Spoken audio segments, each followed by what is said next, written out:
મિત્રો, ફરી એકવાર આપ સૌનું સ્વાગત છે અલ્ટ્રાવિઝન એકેડમી પાટડી દ્વારા સંચાલિત ઈ-લર્નિંગ પ્રોગ્રામના વિડિયો લેક્ચરના સેશનમાં.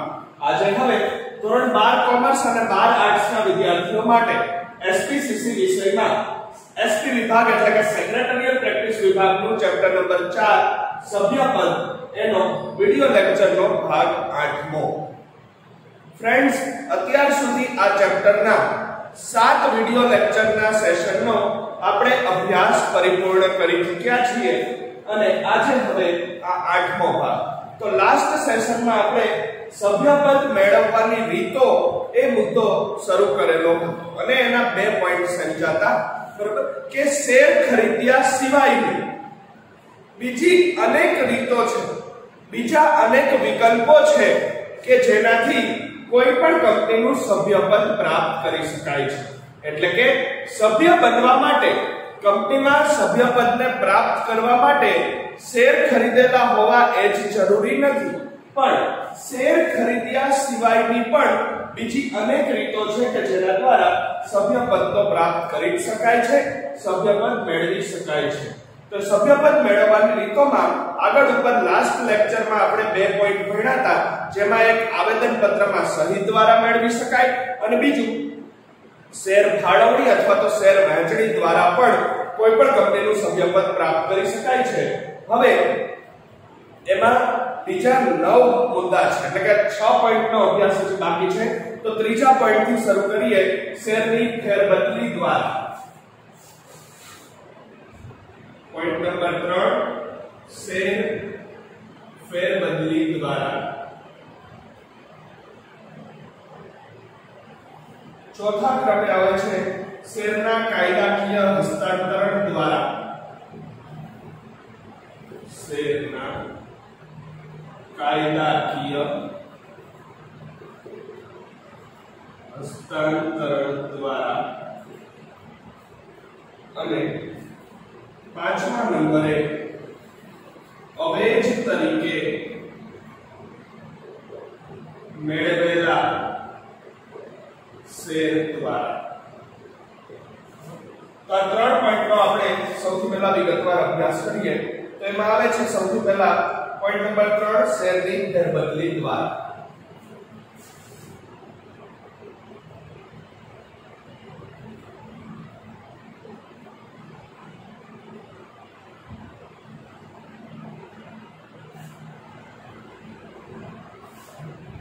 તો શું કીધું છે એમાં આપણે જુઓ, શેરની ફેરબદલી એટલે બીજું કંઈ જ નહીં પરંતુ શેરનું ખરીદ વેચાણ, શેરની લે વેચ, બરાબર, શેરનું આદાન પ્રદાન. કોઈ પણ શેરધારક પોતે ખરીદેલા શેર પોતાની મરજીથી, પોતાની ઈચ્છાથી, સ્વૈચ્છિક રીતે જ્યારે ઈચ્છે ત્યારે અન્યને વહેંચી શકે છે, બીજા કોઈને વહેંચી શકે છે, એટલે કે માલિકી હકની ફેરબદલી કરી શકે છે. તો જેવું આ ખરીદ વેચાણ પૂરું થાય, એ ખરીદ વેચાણની પ્રક્રિયા પૂરી થાય એટલે એ નવો શેર ખરીદનાર શેરધારક એ કંપનીનું સભ્યપદ મેળવે છે અને શેર વેચનાર શેરધારકના સભ્યપદનો અંત આવે છે. તો શેર ફેરબદલી દ્વારા કઈ રીતે સભ્યપદ પ્રાપ્ત થાય? તો એની અંદર જો જ્યારે કોઈ શેર હોલ્ડર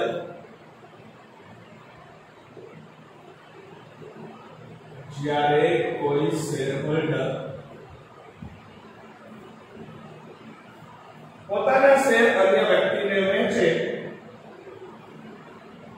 પોતાના શેર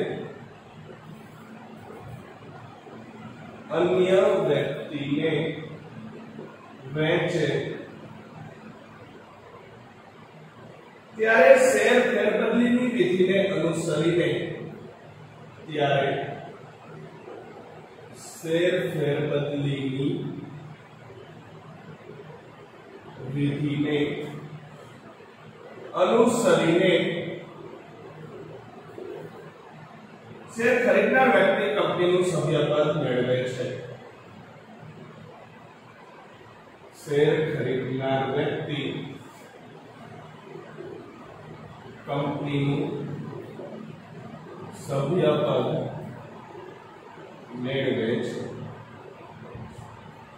ત્યારબાદ શેર ફેરબદલીની આખી પ્રક્રિયા કંપની ધારાની જોગવાઈ અનુસાર અને નિયમન પત્રની જોગવાઈ અનુસાર થયેલી હોવી જોઈએ. જો કે શેર ફેરબદલીની સમગ્ર પ્રક્રિયા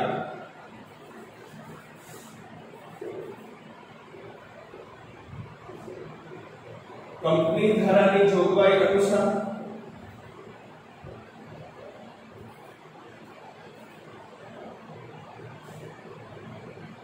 તેમજ કંપનીના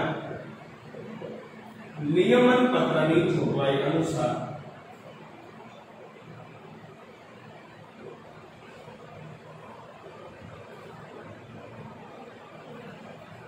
થયેલી હોવી જોઈએ.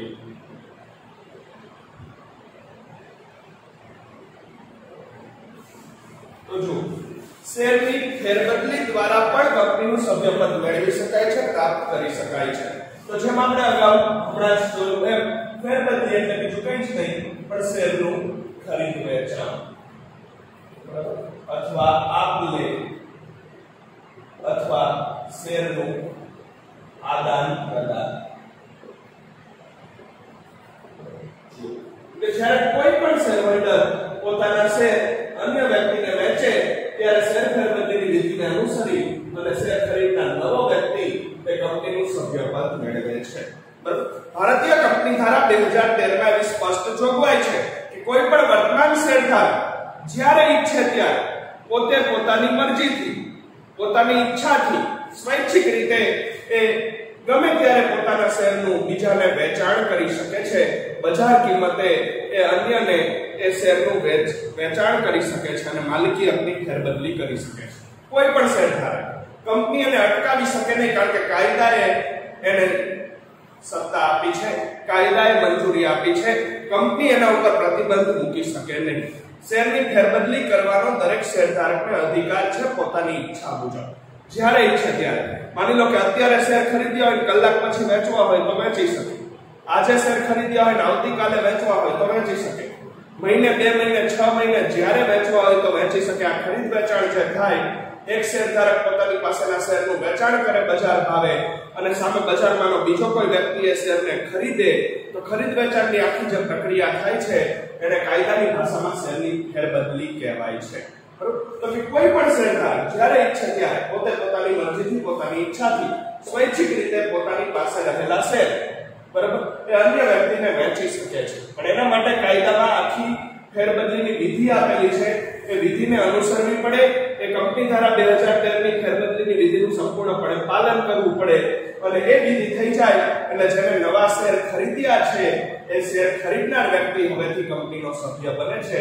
એનું નામ કંપનીના સભ્યપત્રકમાં નોંધાય છે અને એ શેર નવા ખરીદનાર વ્યક્તિ એ કંપનીનું સભ્યપદ પ્રાપ્ત કરે છે. જો કે ફેરબદલીની આખી વિધિ કાયદાની જોગવાઈઓ અનુસાર અને કંપનીના નિયમન પત્રની જોગવાઈઓ અનુસાર થયેલી હોવી જોઈએ.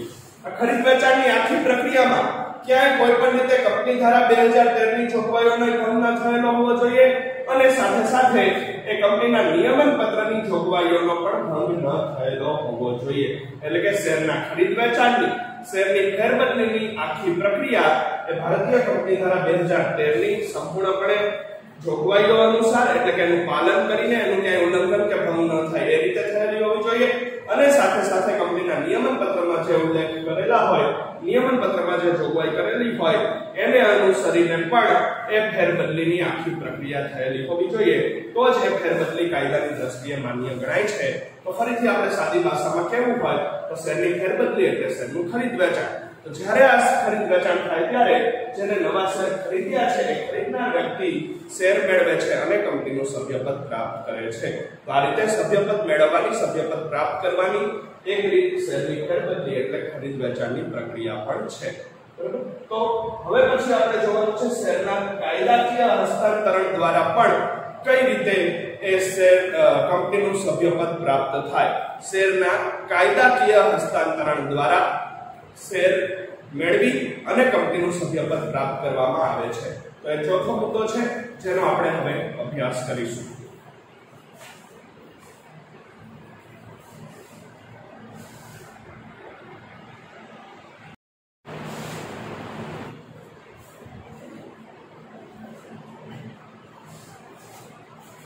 તો હવે વિદ્યાર્થી મિત્રો સભ્યપદ મેળવવા માટેની ચોથી રીત જે કાયદામાં દર્શાવેલી છે ભારતીય કંપની ધારા 2013 ની અંદર એનો આપણે વિગતવાર અભ્યાસ કરવાનો છે કે શેરના કાયદાકીય હસ્તાંતરણ દ્વારા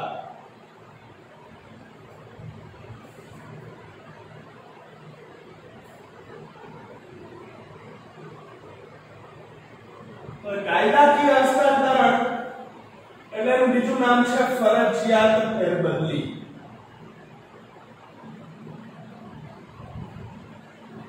શેરની ફરજિયાત ફેરબદલી. ફરજિયાત શેરધારક ઈચ્છે કે ન ઈચ્છે, શેરધારકની મરજી હોય કે ન હોય, શેરધારક હયાત હોય કે ન હોય, પરંતુ કાયદા દ્વારા ફરજિયાત રીતે અમુક સંજોગોમાં એ શેરના માલિકી હકની ફેરબદલી કરી નાખવામાં આવે છે એવી ભારતીય કંપની ધારા 2013 માં જોગવાઈ છે. એને કહેવાય છે શેરનું કાયદાકીય હસ્તાંતરણ અથવા તો શેરની ફરજિયાત ફેરબદલી. બરાબર. એવા મુખ્યત્વે 3 સંજોગો છે. જ્યારે કોઈ વર્તમાન શેરધારકનું અવસાન થાય ત્યારે, એટલે કે જેને શેર ખરીદ્યા હોય એ કોઈ મૂળ શેરધારક, એ કોઈ વર્તમાન શેરધારક મૃત્યુ પામે, એનું અવસાન થાય ત્યારે એના શેરનું કાયદાકીય હસ્તાંતરણ થઈ જાય છે. ત્યાર પછી બીજો સંજોગ છે કે જ્યારે કોઈ શેરધારક અસ્થિર મગજનો જાહેર થાય, શેર ખરીદ્યા હોય ત્યારે એની માનસિક સ્થિતિ સારી હોય, બરાબર હોય, પછીથી શેર ખરીદ્યા પછી એવા સંજોગો ઊભા થયા હોય કે એની માનસિક સ્થિતિ બગડી હોય, બરાબર, અથવા તો માનસિક કોઈ રોગ લાગુ પડ્યો હોય અને હોસ્પિટલમાં ચેકઅપ બાદ ડોક્ટરો નિદાન કરે કે વ્યક્તિને અસ્થિર મગજનો જાહેર કરે, પોતાનું માનસિક સંતુલન ગુમાવી બેસે, તેવા સંજોગોમાં પણ તેના શેરનું કાયદાકીય હસ્તાંતરણ થઈ જાય છે, એટલે કે ફરજિયાત ફેરબદલી થઈ જાય છે. અને ત્રીજો સંજોગ છે જ્યારે કોઈ શેરધારક નાદાર જાહેર થાય ત્યારે, શેર ખરીદ્યા હોય ત્યારે બધી પરિસ્થિતિ સારી હોય, અનુકૂળ હોય, બરાબર હોય, પછીથી એની મિલકતો કરતા દેવું વધી ગયું હોય અને એની તમામ મિલકતો વેચી દેવા પછી એ દેવું ચૂકવવા સક્ષમ ન હોય તેવી પરિસ્થિતિને નાદારી કહે છે. તેવા સંજોગોમાં પણ એના શેરનું કાયદાકીય હસ્તાંતરણ એટલે કે ફરજિયાત ફેરબદલી થઈ જાય છે. તો જુઓ એમાં શું કીધું છે, જ્યારે કોઈ શેરહોલ્ડરનું અવસાન થાય, જ્યારે કોઈ શેરહોલ્ડરનું અવસાન થાય,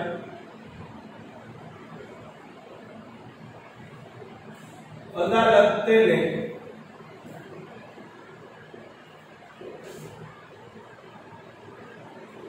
નાદાર અથવા અસ્થિર મગજનો જાહેર કરે ત્યારે નાદાર અથવા અસ્થિર મગજનો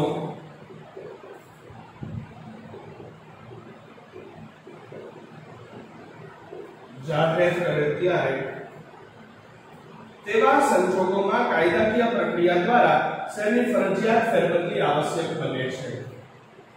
તેવા સંજોગોમાં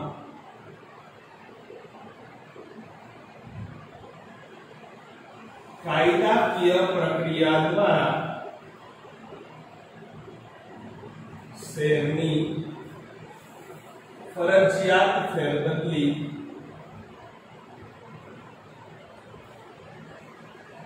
આવશ્યક બને છે.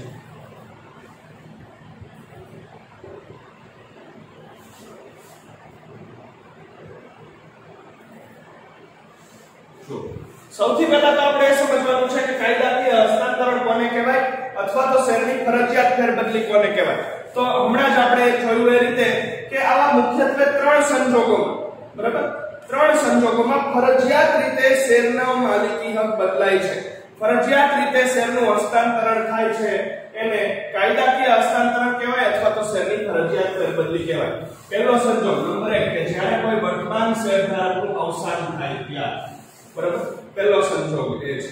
કોઈ મૂળ શેરધારક મૃત્યુ પામે, અચાનક એનું અવસાન થાય, બરાબર, તો જે વ્યક્તિ જ હયાત નથી તો એના શેર પછી એના નામે રહી શકે નહીં, એના વારસદાર અથવા તો અદાલતે નિમેલા કાયદેસરના પ્રતિનિધિના નામે એના શેર ટ્રાન્સફર થાય છે, એના શેરની માલિકી હકની ફેરબદલી થાય છે. બીજો સંજોગ છે અદાલત તેને નાદાર જાહેર કરે કોઈ પણ વ્યક્તિને અથવા અસ્થિર મગજનો જાહેર કરે. ત્રીજો સંજોગ, બરાબર, કોઈ પણ મૂળ શેરધારકને અથવા તો શેર ખરીદેલી કોઈ પણ વ્યક્તિને જ્યારે અદાલત માનસિક રીતે અસ્થિર મગજનો જાહેર કરે અથવા તો કાયદાકીય દ્રષ્ટિએ મિલકતો કરતા દેવું વધી જાય અને વ્યક્તિ નાદાર જાહેર થાય તો તેવા સંજોગોમાં કાયદાની પ્રક્રિયા દ્વારા ફરજિયાત રીતે તેના શેરની ફેરબદલી આવશ્યક બને છે. ફરજિયાત પછી એના શેર એના નામે રાખી શકાતા નથી અને એનું હસ્તાંતરણ કરી નાખવું પડે છે. હવે કયો સંજોગ હોય તો કોના નામે શેર થાય એ જોવાનું છે. બરાબર, તો જો મૃત્યુ કે અવસાનના સંજોગોમાં વારસદારના નામ, મૃત્યુ તો અથવા તો અવસાન થાય તો એ મૂળ વ્યક્તિના વારસદાર અથવા તો અદાલતે નિમેલા કાયદેસરના પ્રતિનિધિના નામ એના શેર ટ્રાન્સફર થાય છે. ત્યાર પછી નાદાર જાહેર થાય તો નાદારીના સંજોગોમાં અદાલતે નિમેલા કાયદેસરના પ્રતિનિધિને શેર મળે છે.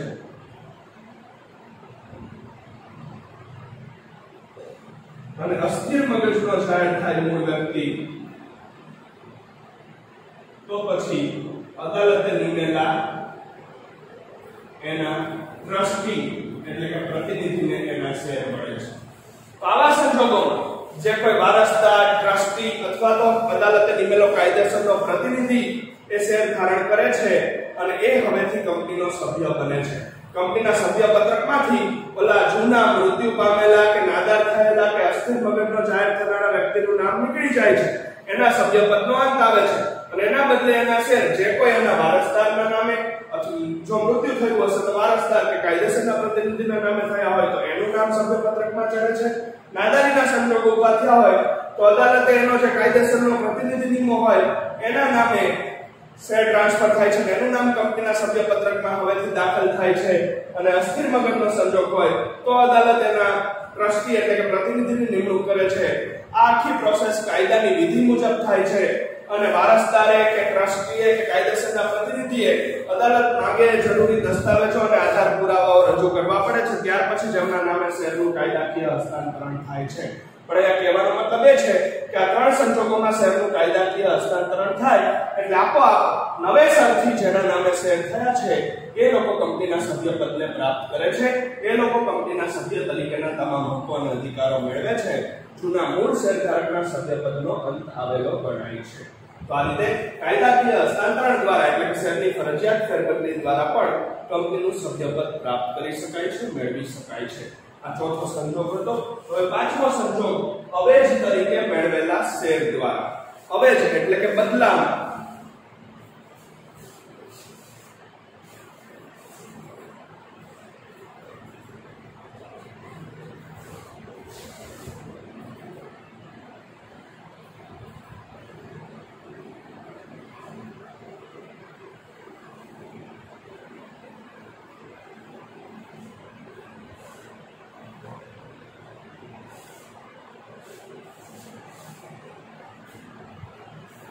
સભ્યપદ મેળવવાની પાંચમી રીત, પાંચમો સંજોગ અવેજ તરીકે મેળવેલા શેર દ્વારા.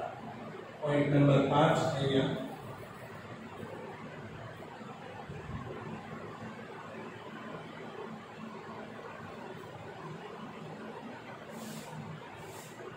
અવેજ તરીકે મેળવેલા શેર દ્વારા.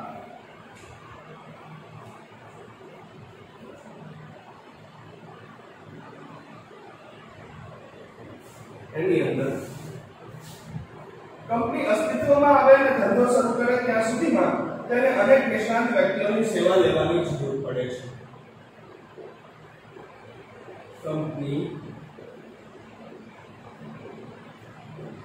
અસ્તિત્વમાં આવે અને ધંધો શરૂ કરે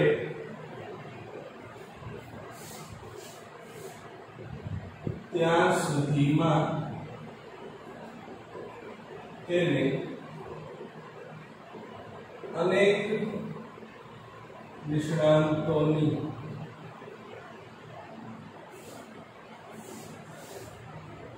સેવા લેવાની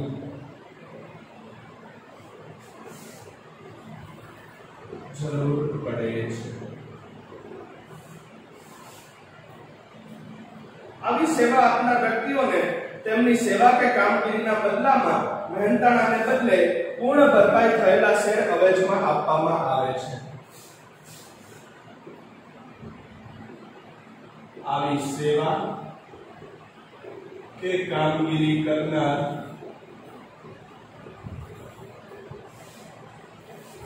વ્યક્તિઓને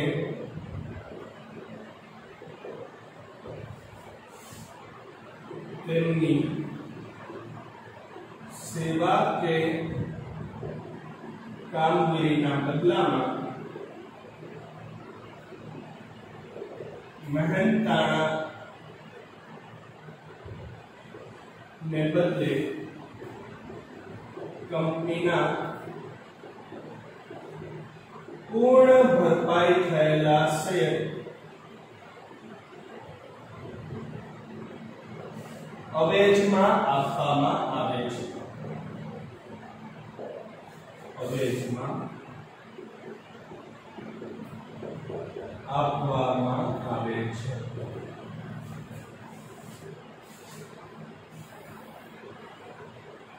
પરિણામે તે વ્યક્તિનું નામ કંપનીના સભ્યપત્રકમાં નોંધાય છે અને તે વ્યક્તિ સભ્યપદ મેળવે છે। પરિણામે તે વ્યક્તિનું નામ કંપનીના સભ્યપત્રકમાં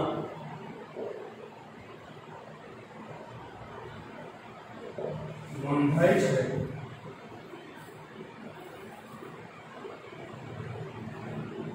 અને તે વ્યક્તિ સભ્યપદ મેળવે છે। અહીંયા શું કીધું છે કે અવેજ તરીકે મેળવેલા શેર દ્વારા પણ સભ્યપદ મેળવી શકાય। અવેજ તરીકે એટલે કે બદલામાં મેળવેલા શેર દ્વારા, બરોબર? તો ખરેખર તો કંપનીની સ્થાપના વિધિ શરૂ થાય ત્યારથી લઈ અને કંપની અસ્તિત્વમાં આવે ધંધો શરૂ કરે ત્યાં સુધીમાં કંપનીને અનેક નિષ્ણાતોની સેવા લેવાની જરૂર પડતી હોય છે, બરાબર? દાખલા તરીકે સીએ, ચાર્ટર્ડ એકાઉન્ટન્ટ્સ, કોઈ એડવોકેટ એટલે કે વકીલો વગેરે। ખરેખર કંપનીની સ્થાપના વિધિ શરૂ થાય, બરાબર? સ્થાપના વિધિનો પહેલો તબક્કો ચાલે, નોંધણીનું પ્રમાણપત્ર મેળવવાનો બીજો તબક્કો ચાલે, બરાબર? અને ખરેખર નોંધણીનું પ્રમાણપત્ર મળી ગયા પછી કંપની અસ્તિત્વમાં આવે ધંધો શરૂ કરે ત્યાં સુધીમાં એને અનેક કાયદાકીય નિષ્ણાતોની, વકીલોની એટલે કે એડવોકેટ્સની, ચાર્ટર્ડ એકાઉન્ટન્ટ્સની, એ સિવાયના શેર બજારના નિષ્ણાતોની, કાયદાકીય ક્ષેત્રના નિષ્ણાતોની, બરાબર? બજારના ઘણા બધા આગેવાનોની, હવે ઘણા બધા નિષ્ણાત વ્યક્તિઓની સેવા લેવાની જરૂર પડતી હોય છે, બરાબર? હવે આવી સેવા કે કામગીરી જેને કરી હોય કંપનીમાં, જેને પોતાની સેવા આપી હોય કે કોઈ કામગીરી કરી હોય, તો એને કરેલી કામગીરી કે સેવાના બદલે કંપની એને રોકડમાં કોઈ મહેનતાણું ન ચૂકવે અને સામે એટલી જ કિંમતના કંપનીના પૂર્ણ ભરપાઈ થયેલા શેર આપી દે, તો એ વ્યક્તિ પછીથી કંપનીનો શેરધારક બને છે અને એનું નામ કંપનીના રજિસ્ટરમાં, કંપનીના ચોપડે એટલે કે કંપનીના સભ્યપત્રકમાં નોંધાય છે અને એ વ્યક્તિ એ રીતે અવેજ તરીકે મેળવેલા શેર દ્વારા કંપનીનું સભ્યપદ પ્રાપ્ત કરી જાય છે, કંપનીનો સભ્ય બની જાય છે। એને શેર ખરીદવા માટે કોઈ નાણાં નથી જોઈતા, એને જે કામગીરી કરી કે જે મહેનત કરી કંપનીમાં, એના બદલે કંપની એને પૂર્ણ ભરપાઈ થયેલા શેર આપે છે। દાખલા તરીકે કોઈ સીએ છે, ચાર્ટર્ડ એકાઉન્ટન્ટ્સ, એને કંપનીના હિસાબો ચેક કરી દીધા, એનું 50,000 રૂપિયા એની ઓડિટ ફી થાય છે ચેક કરવાની, 50,000 રૂપિયા કંપની એને મહેનતાણાના રોકડા નથી આપતી, સામે 50,000 ની કિંમતના કંપનીના પૂર્ણ ભરપાઈ થયેલા ઇક્વિટી શેર આપી દે છે, તો એ સીએ નું નામ હવે શેરધારક તરીકે કંપનીના ચોપડે, કંપનીના રજિસ્ટરમાં નોંધાઈ જાય છે અને સીએ આ રીતે અવેજ તરીકે મેળવેલા શેર દ્વારા કંપનીનું સભ્યપદ મેળવે છે, સભ્ય તરીકેના તમામ હકો અને અધિકારો ભોગવે છે। તો આ થઈ સભ્યપદ મેળવવાની 5મી રીત કે જેમાં અવેજ તરીકે શેર મેળવીને પણ સભ્યપદ પ્રાપ્ત કરી શકાય છે। કંપની શરૂ થાય, ધંધો શરૂ કરે, ખરેખર અસ્તિત્વમાં આવે ત્યાં સુધીમાં એને ઘણા બધા નિષ્ણાત વ્યક્તિઓની સેવા લેવાની જરૂર પડતી હોય છે। જેને એની સેવા આપી કે કામગીરી કરી કંપનીમાં, એને કંપની રોકડમાં મહેનતાણું ન ચૂકવે પણ એના બદલે એ જ કંપનીના એટલી જ કિંમતના પૂર્ણ ભરપાઈ થયેલા શેર અવેજમાં આપી દે, તો એ મેળવનાર વ્યક્તિ કંપનીનો સભ્ય ગણાઈ જાય છે। હવે પછીના નેક્સ્ટ સેશનમાં આપણે હજી પણ સભ્યપદ મેળવવાની બીજી જુદી જુદી 4 રીતોનો અભ્યાસ કરીશું। Thank you all of you.